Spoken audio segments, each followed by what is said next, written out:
Bismillahirrahmanirrahim. Assalamualaikum warahmatullahi wabarakatuh. Terima kasih Pak Kabit lah berkenan hadir, teman-teman dari statistik dan juga dari JDS juga program bidang IGAF. Izin saya menyampaikan paparan terkait analisis kebijakan dan prosedur pemetaan data dalam rangka kajian dan analisis kebijakan. Izin Pak Kabit,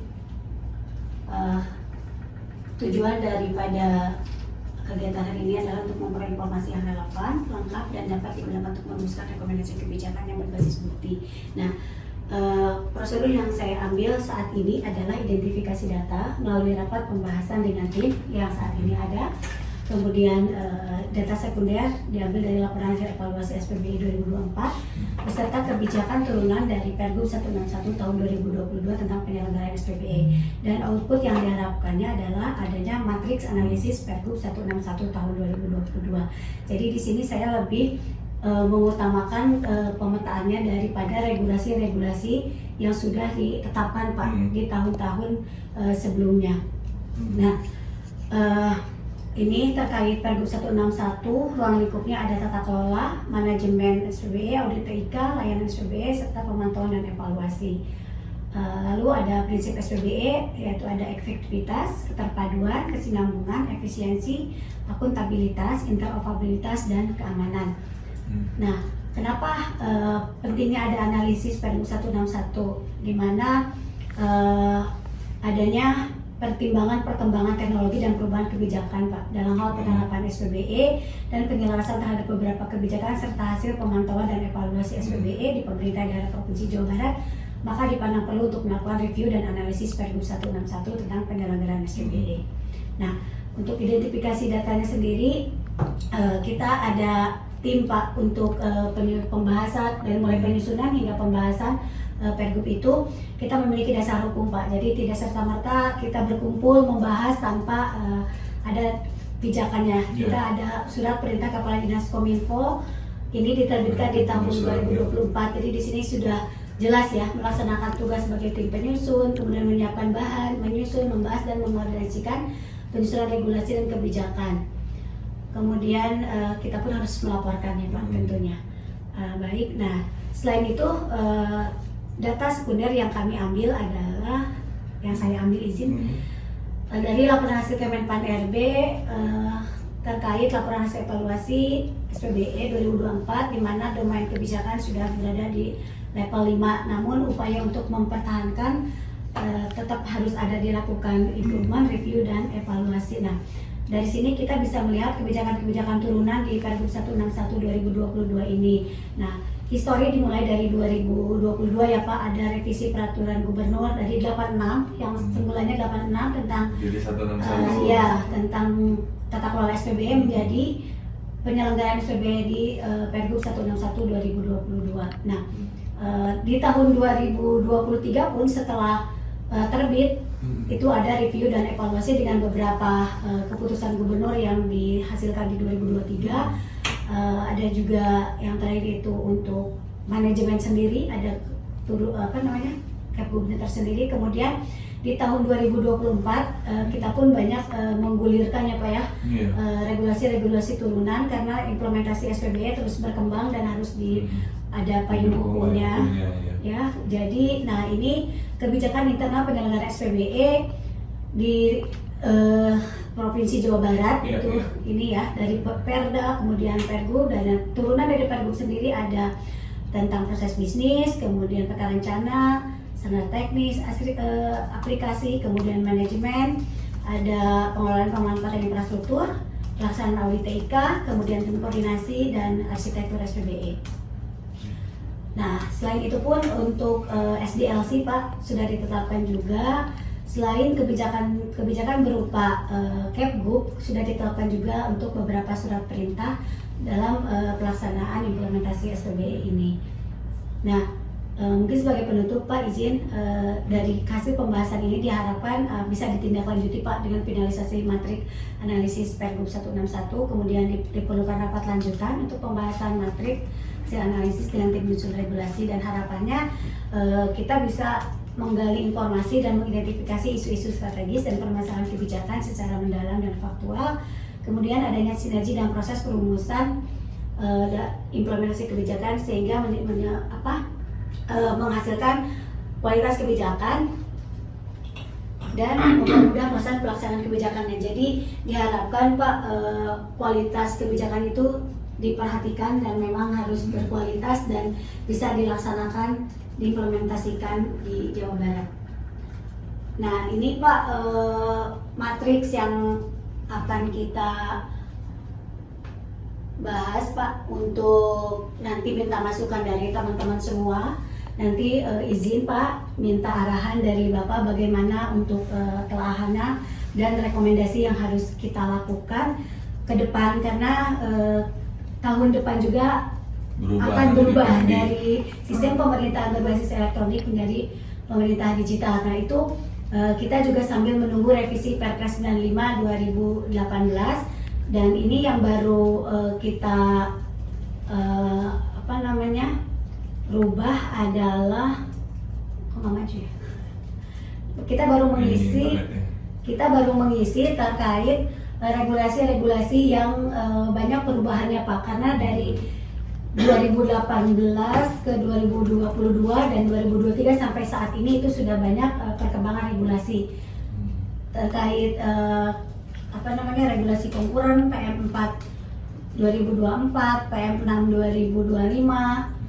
Itu hal-hal terbaru. Kemudian mungkin dari bidang statistik juga sudah banyak perubahan atau seperti apa ya, pasti ada dari pelaksanaan yang standar data juga tadi udah dimasukin soalnya ke ya. Nah itu kita baru merumuskan terkait regulasi-regulasi yang memayungi di dalam Pergub ini Pak, dan kedepannya akan disesuaikan. Mungkin itu Pak yang bisa saya sampaikan. Mohon izin minta arahan dari Bapak dan juga masukan dari teman-teman semua. Tim dari Inspektorat di sini hadir Ibu Peras selaku Ketua Tim Smart Province, hadir juga perwakilan dari bidang Afrika, Bapak Idan.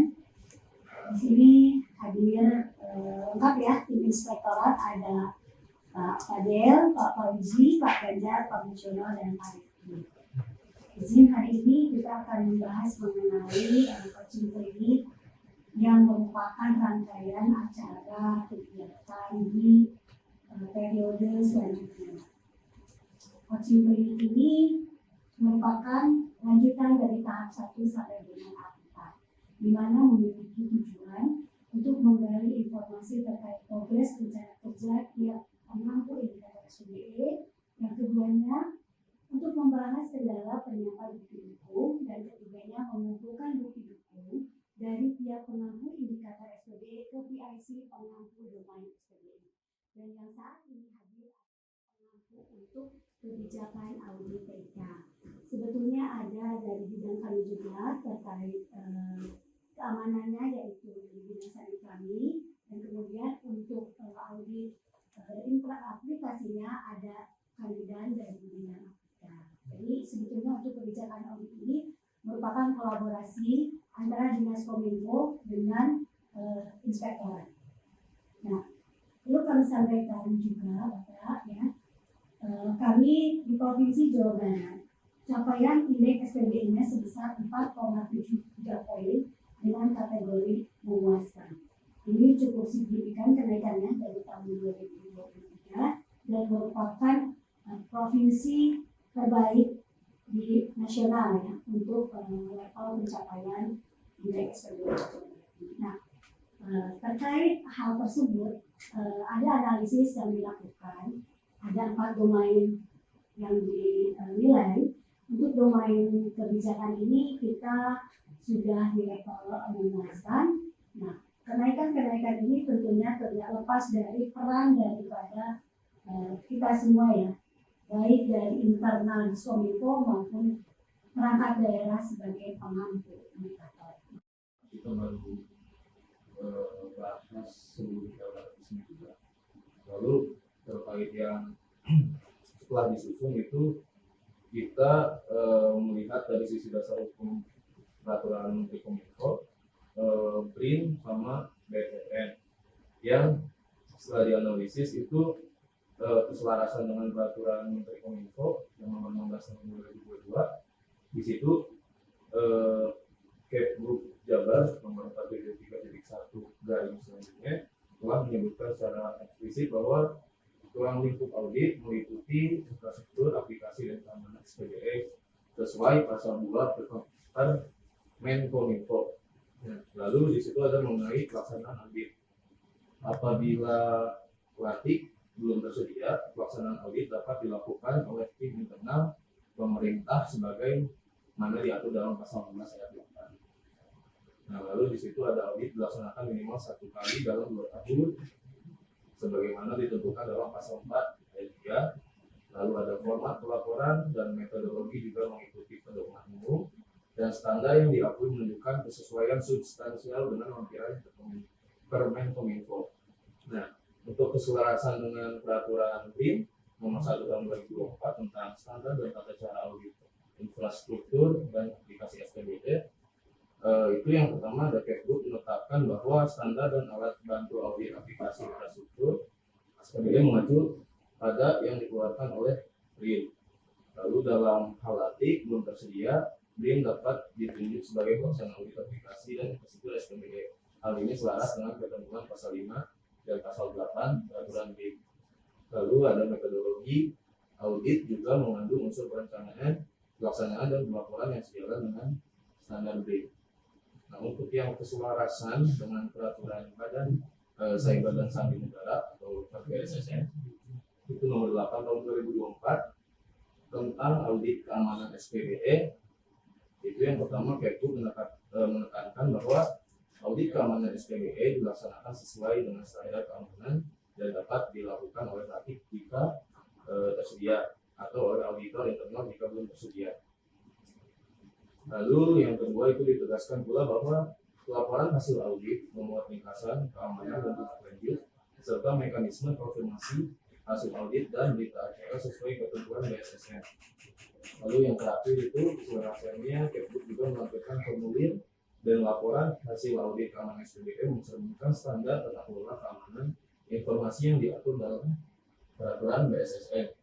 Nah, di situ kesimpulannya itu bahwa Kepgub Jabar nomor 473.1 garing sekian tentang petunjuk teknis pelaksanaan audit teknologi informasi dan komunikasi sistem pemerintahan berbasis elektronik dari SPBE telah selaras dan telah mengadopsi ketentuan dasar dari regulasi pusat mencakup ruang lingkup audit, pelaksanaan audit, metodologi, format pelaporan, dan siklus pelaksanaan audit. Mungkin ini draft dari masukan bahan staf Kepgub Audit TIK yang baru kami bahas begitu. Baik, terima kasih Pak Fauzi atas penyampaian telah stafnya dan juga respon positif dari inspektorat terhadap permintaan dari kami ya untuk pemenuhan bukti dukung kebijakan audit TIK ini, dan kami mohon untuk segera ditandatangani oleh secara elektronik ya. Saat ini kami mohonkan apabila sudah ditandatangani segera disampaikan kepada kami kembali. Dan pelahan staf ini juga kami sudah menyampaikan surat resmi ke inspektorat ya. Jadi tindak lanjut daripada surat yang kami sampaikan sebelumnya adalah pelahan staf yang sampaikan kepada kami yang sudah ditandatangani tentunya dan yang akan dijadikan izin atau bukti dukung di indikator kebijakan audit TIK. Baik, ada lagi yang ingin disampaikan dari ditanyakan kepada saya, Pak Fauzi, Pak Ganjar.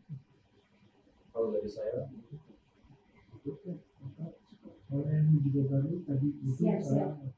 Baik, sudah cukup ya. Terima kasih Pak Ganjar beserta tim yang telah hadir di pembahasan untuk indikator kebijakan audit TIK.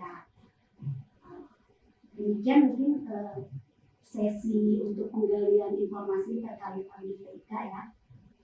Dari aplikasi itu sudah selaras dan juga dari keamanan informasi juga sudah selaras, dan akhirnya ini yang kami tunggu-tunggu dari inspektorat ternyata alhamdulillah hasilnya jadi antara bidang e-government, bidang apika, bidang persandian, keamanan informasi yang ada di Dinas Kominfo, pemikirannya sama dengan Inspektorat bahwa pedoman terkait petunjuk teknis pelaksanaan audit TIK ini sudah selaras dengan aturan di pusat yang telah ditetapkan. Kita hari ini akan melakukan coaching klinik ya. Saya ingin menggali informasi lagi terkait progres hasil coaching klinik yang sudah dilaksanakan di periode sebelumnya. Nah, untuk yang pertama mungkin akan saya tanya nih, cari informasi dari informasi terhadap kandidan. Kandidan ada di indikator kebijakan pembangunan aplikasi SPBE. Nah, di bulan kemarin kandidan kan berjanji nih, ya akan menyampaikan bukti dukung nih di Mei ke Juli ya direncanakannya. Nah, ingin saya tanyakan ini adalah bagaimana progres dari penyusunan draft Kepbuk tentang standar pembangunan pengembangan aplikasi ini. Bahkan kan saya ingin informasi lebih lanjut sudah sejauh mana, apakah kan sudah dibahas dengan Biro Hukum ya. Nah, setelah pembahasan dengan Biro Hukum itu seperti apa, draftnya bentukannya sudah seperti apa, ini nanti izin saya mintakan untuk draft filenya disampaikan semua. Mangga, Oke, terkait kebijakan terkait dokumen strategis yang sudah ada, itu kemarin setelah koordinasi dengan Biro Hukum dan juga sudah pernah ada koordinasi dengan narasumber, itu saat ini prosesnya sudah sedang di tahap verifikasi dan validasi oleh Bu Kabit. Jadi sudah sekitar 90% yang sudah selesai. Cuma baru tadi siang ada sedikit revisi yang harus diperbaiki, termasuk di dalamnya juga dokumen-dokumen pendukung seperti matriks sanding, kemudian lahan staff dan lain sebagainya, itu semuanya sudah ada di posisi di tahapan tapi sedang dilakukan verifikasi dan validasi. Mudah-mudahan tidak lama untuk dilakukan verifikasi validasinya sehingga bisa segera disampaikan yang sudah fixnya. Diseminasi kebijakan audit TIK. Outline yang akan dibahas yaitu adalah ruang lingkup terkait Perpres 95 tahun 2018, kemudian peraturan audit TIK, kemudian yang ketiga adalah jenis dan pelaksanaan audit. Nah, ruang lingkup Perpres 95 tahun 2018 tentang SPBE ada tata kelola SPBE, manajemen SPBE, audit teknologi informasi dan komunikasi, kemudian penyelenggara SPBE, percepatan SPBE dan pemantauan dan evaluasi SPBE. Concern kita pada siang hari ini diseminasi terkait audit teknologi informasi dan komunikasi. Nah, audit teknologi informasi dan komunikasi adalah proses yang sistematis untuk memperoleh dan mengevaluasi bukti secara objektif terhadap aset teknologi, informasi dan komunikasi dengan tujuan untuk menetapkan tingkat kesesuaian antara teknologi informasi dan komunikasi dengan kriteria dan atau standar yang telah ditetapkan. Nah, standar dan teknis tata cara pelaksanaan audit ini ditetapkan oleh BRIN terkait aplikasi dan infrastruktur. Jadi untuk tata cara audit aplikasi dan infrastruktur itu ditetapkan melalui BRIN, berpedoman pada standar tata cara pelaksanaan audit aplikasi dan infrastruktur. Kemudian untuk audit keamanannya ditetapkan melalui BSSN tentang standar dan tata cara pelaksanaan audit keamanannya ya. Nah, audit keamanan juga ada terkait audit keamanan aplikasi dan juga keamanan infrastruktur. Nah, ini adalah dasar hukum untuk pelaksanaan audit TIK di pemerintah daerah Provinsi Jawa Barat. Dimulai dari Peraturan Presiden 95 tahun 2018 tentang sistem pemerintahan berbasis elektronik, kemudian ditindaklanjuti dengan Peraturan Menteri Komunikasi dan Informatika nomor 16 tahun 2022 tentang kebijakan umum penyelenggaraan audit TIK. Lalu dari peraturan menteri tersebut, pada tahun 2024 itu ada 2 peraturan. Yang pertama peraturan Kepala BI nomor 1 tahun 2024 tentang standar tata cara pelaksanaan audit, dan peraturan Kepala BSSN nomor 8 tentang standar dan tata cara pelaksanaan audit keamanan SPBE. Untuk di pemerintah daerah Provinsi Jawa Barat, kami melakukan penyusunan terkait petunjuk teknis pelaksanaan audit TIK di lingkungan pemerintah daerah Provinsi Jawa Barat, yaitu Keputusan Gubernur nomor 473.1 Cap 353 Diskominfo 2024. Dan ini menjadi dasar dalam pelaksanaan audit TIK.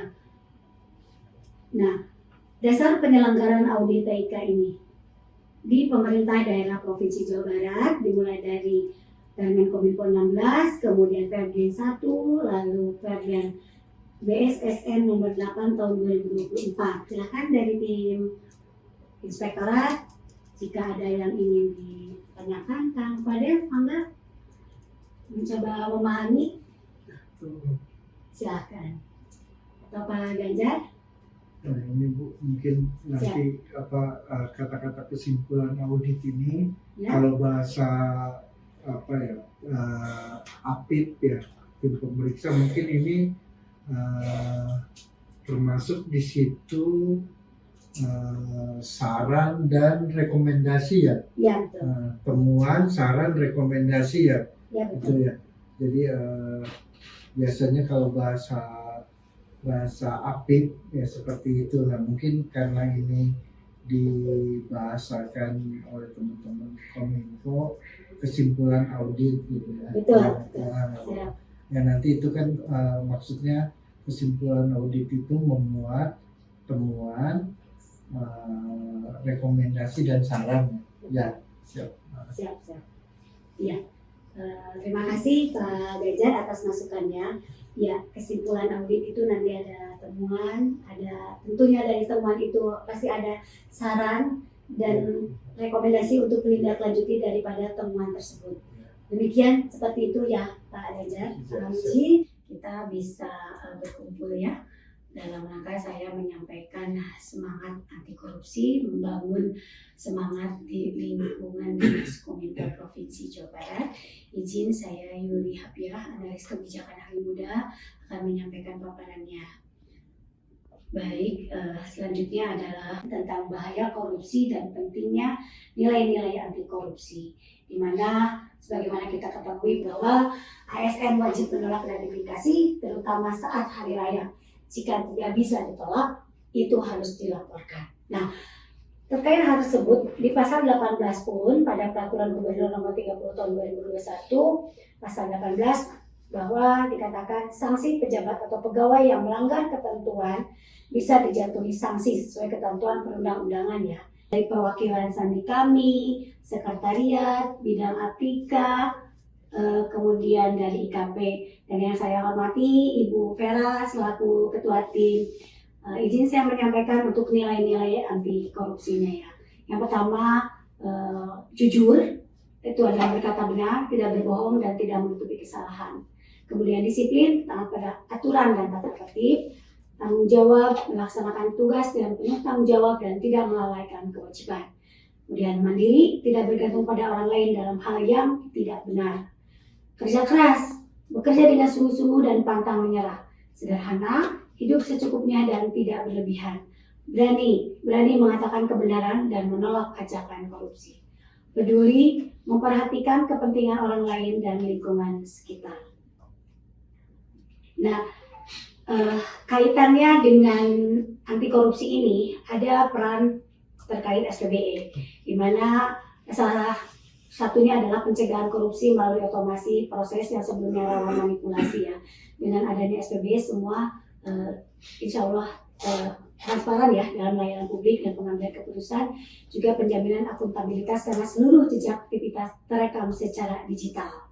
Ini mungkin sudah dipahami ya, jejak digital itu sulit untuk dihindari ya, pasti terrecord selamanya ya kalau jejak digital itu.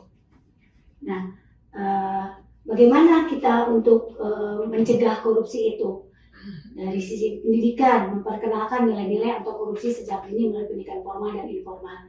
Dan tak kalah pentingnya, mungkin di sini ada BNIKP ya, yang harus juga mensosialisasikan terkait pencegahan korupsi ini, baik di lingkungan Dinas Kominfo, di Pemprov Jabar, juga di internal bidangnya sendiri ya. Ini memang memperkenalkan nilai-nilai anti korupsi ini sangat penting ya sejak dini itu. Jadi mulai dari diri sendiri, insya Allah ketika kita sudah tertanam nilai-nilai anti korupsi itu, kita akan berada di koridor yang tepat ya. Dan dari sisi pencegahan, meningkatkan transparansi dan akuntabilitas dalam pengelolaan keuangan negara dan pelayanan publik. Nah, ini salah satu contoh untuk pengelolaan keuangan. Kita melaksanakan pengelolaan anggaran di Dinas Kominfo sesuai dengan aturan, ketentuan, peraturan perundang-undangan dalam pengelolaan anggarannya.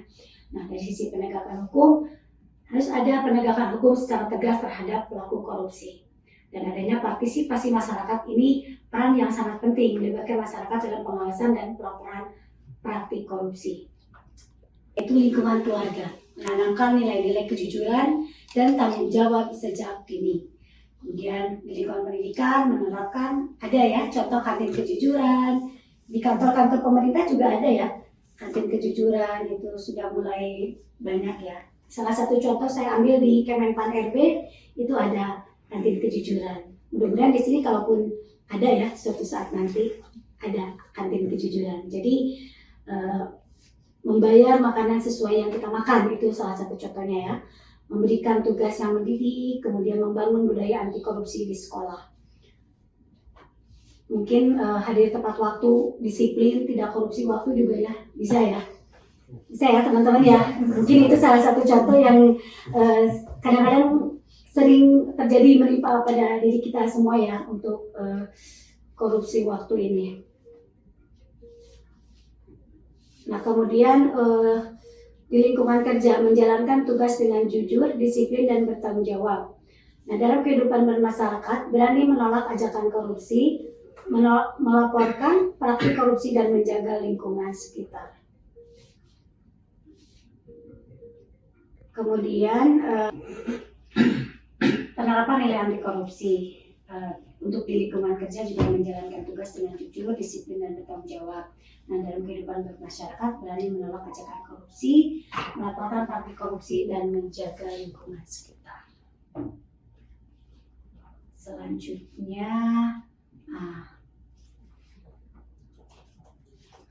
contoh anti korupsi dalam SPBE ya. Nah, suatu hal dalam pengadaan barang dan jasa itu merupakan salah satu contoh ya dalam penerapan SPBE. Ada e-procurement kan. Nah, dalam e-procurement itu mencegah markup, kolusi, dan rekayasa tender. Itu dalam pelaksanaan pengadaan barang dan jasa kita harus berhati-hati, tidak boleh memarkup ya, harus sesuai dengan aturan pengadaan barang dan jasa. Nah, kaitannya dengan ASN, kita ada ESAKIP dan kinerja ASN. Kita ada TRK, ada KIMOM, ya, salah satu contohnya. Jadi dengan adanya TRK itu kita bisa memastikan kinerja berbasis output dan akuntabilitas. Semua yang kita lakukan itu benar-benar yang kita laporkan ya, yang kita laporkan benar-benar yang kita lakukan. Nah, ada juga untuk portal Satu Data Jabar itu kan ada supaya menghindari manipulasi data ya. Dengan adanya Satu Data kita bisa melihat data pembangunan dan tidak bisa dimanipulasi ya tentunya untuk data-data tersebut. Nah, dalam pelayanan publik sudah ada perizinan, sudah ada aplikasinya juga. Nah, diharapkan dengan adanya anti korupsi ini menghapus calo dan pungli di pelayanan publik. Karena kan namanya perizinan itu harus benar-benar bebas dari calo sebetulnya ya. Supaya kita juga bisa menjalankan proses perizinan ini dengan transparan dan bertanggung jawab. Kemudian tadi sudah disampaikan yang terutama yang paling penting ya bagi teman-teman yang baru nih, baik yang masih baru diangkat ataupun saya secara pribadi pegawai yang sudah lama, transparansi itu harus ya, transparansi dalam pengelolaan anggaran harus tepat, mengikuti aturan pengelolaan anggaran. Jadi nitip teman-teman untuk menjaga pengaturan dalam proses pengelolaan anggaran ya. Karena apapun yang kita lakukan akan kembali pada diri kita sendiri. Insya Allah kalau kita jujur sesuai koridor, tidak melakukan hal-hal yang bertentangan dengan peraturan perundang-undangan, itu kita akan selamat. Nah, bagaimana rekomendasi kebijakan untuk anti korupsi? Mudah-mudahan ada integrasi SPBE dengan sistem pelaporan gratifikasi ya dengan KPK. Kemudian mewajibkan seluruh perangkat daerah menggunakan aplikasi digital resmi untuk pengadaan dan pembayaran. Kalau pembayaran kan sudah ada transaksi non tunai ya, itu kan bisa ya, di situ kan sudah jelas ya. Dengan transaksi non tunai ini kita sudah memastikan uang itu diterima oleh siapa, ke siapa, tujuannya untuk apa, itu sudah terrecord semua di dalam transaksi non tunai itu.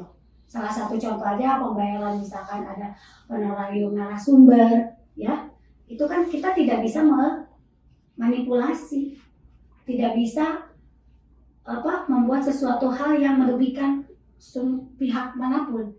Itu sudah jelas peruntukannya untuk siapa, tanggal pelaksanaan kegiatannya kapan, besarannya berapa, itu sudah sangat jelas di dalam transaksi non tunai ya, karena sudah semua terekam jelas gitu. Tidak ada lagi ketika nanti ada audit pun kita sudah aman gitu ya, sudah jelas oh ini tidak ada korupsi karena memang sudah besarannya benar, yang penerimanya juga tepat penerimanya. Jadi tidak bisa yang bukan berhak menerima honor tersebut menerimanya, itu merupakan salah satu bentuk korupsi ya, itu tidak dibenarkan. Nah kemudian sebagai penutup ya teman-teman semua, jadi SPBE merupakan manifestasi semangat anti korupsi. SPBE bukan sekedar digitalisasi, tetapi revolusi integritas birokrasi. Dengan SPBE, birokrasi dapat dibersihkan dari celah-celah korupsi karena semua proses menjadi lebih transparan, terdokumentasi, dan dapat diawasi oleh publik. Sebagai penutup, saya memesankan kepada diri saya pribadi dan juga teman-teman semua bahwa mari kita tanamkan, pertahankan nilai-nilai integritas yang sudah ada di dalam diri kita, saling mengingatkan satu sama lain apabila ada teman-teman kita yang menyimpang dari aturan, dan kita juga secara pribadi harus evaluasi diri sendiri terkait dengan anti korupsi ini ya. Mudah-mudahan nilai-nilai yang tadi saya sampaikan bisa menjadikan pembelajaran dan bisa menjadikan sesuatu wawasan bagi kita semua. Meskipun mungkin apa yang saya sampaikan jauh dari kesempurnaan, mohon izin teman-teman ya. Itu yang dapat saya sampaikan. Ada yang ingin ditanyakan atau sudah cukup? Siap. Jadi mari kita katakan sama-sama ya, menolak untuk korupsi. Terima kasih teman-teman. Tidak ada korupsi di Dinas Kominfo dan pemerintah daerah Provinsi Jawa Barat. Amin. Amin. Baik, kita akhiri. Mari kita ucapkan hamdalah bersama-sama. Alhamdulillahirobbilalamin. Assalamualaikum warahmatullahi wabarakatuh.